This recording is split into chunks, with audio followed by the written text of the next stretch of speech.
కరీంనగర్ జిల్లా మున్నూరు కాపు సంఘం సమావేశం జరిగాయి. త్వరలోనే జరగనున్న రాష్ట్ర కమిటీ ఎన్నికలు సజావుగా జరుపుకోవాలని పిలుపునిచ్చారు. మే 21 వరకు గ్రామాల వారీగా ఉన్న సంఘాల అధ్యక్ష కార్యదర్శుల వివరాలు ఇవ్వాలని పేర్కొన్నారు. ఈ ఎన్నికలు ప్రజాస్వామ్యబద్ధంగా జరగాలని కోరుకున్నారు.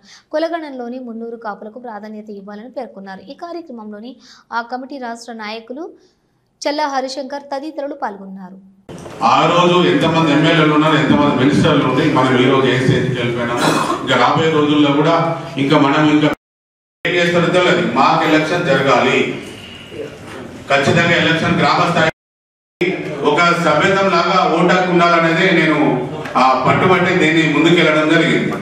మళ్ళీ మన రౌండ్ సమావేశంలో కూడా 1000 మంది రేపు పొద్దున నేను అధ్యక్షుడిగా గెలవకున్నా సరే, ఎవరైనా మంచోళ్ళు ఎన్నుకున్నా సరే, నేను ఒక గౌరవ సభ్యుడిగా నేను ఉన్నంత వరకు 13 లక్షలు 3.5% రాష్ట్ర జనాభాలో 4.5 మంది ఉన్న దానిలో మన ఉన్న దానిలో 3.5 ఒక్కొక్కరిలో చీము నెత్తులు లేదా?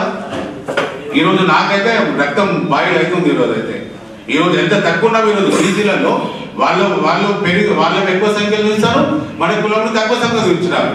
దీన్ని అడిగే వాళ్ళు ఈరోజు ఎవరు లేదు, కానీ అడిగినారు. ఈరోజు అయితే ఇదివరకు నేను ఒక్కటే ముందుకు వచ్చిన కొంతమంది ముందుకు వచ్చారు అనుకున్నా, కానీ ఈరోజు రాజకీయ నాయకులంతా ముందుకు వచ్చినారు. దానిలో కూడా మన ఉపకులాల్లో మీరైతే ఉపకులాల్లో ఉన్న అయ్యా మీరు మా మున్నూరు కాపు పేరు మీద ఉన్న సంఘంలో మాత్రం మీరు ఉండద్దు. 3 తరాల వంశవృత్తం సర్టిఫికెట్ వాడు నింపిన తర్వాతనే జిల్లా పోస్టులో ఉండాలి, స్టేట్ పోస్టులో ఉండాలి. రేపు పొద్దున ప్రతి పోస్టులో ఉన్నట్టయితే సరే నేను ముందుకు తీసుకెళ్తున్నాను. దయచేసి అందరూ కూడా ఆమోదించాలి.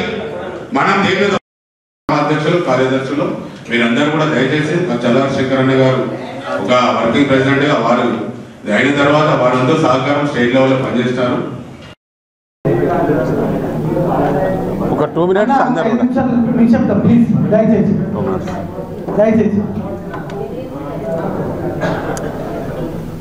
సునీల్ మోహన్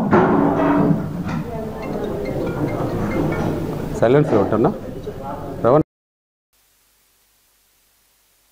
అందరూ కూడా మేము ఆహ్వానం పలుకుతున్నాము. దీన్ని అందరూ కూడా వీలైన